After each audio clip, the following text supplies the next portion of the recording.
Molten iron is distributed to the casting machines using an overhead crane. This crane lowers the transfer ladle into the conversion pit for safety.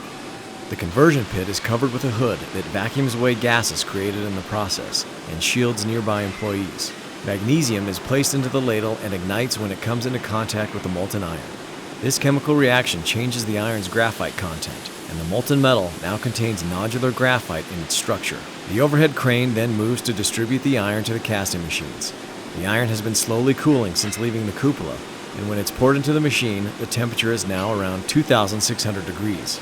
The crane operator returns the transfer ladle to the pit often to continuously feed the casting machines with fresh molten iron.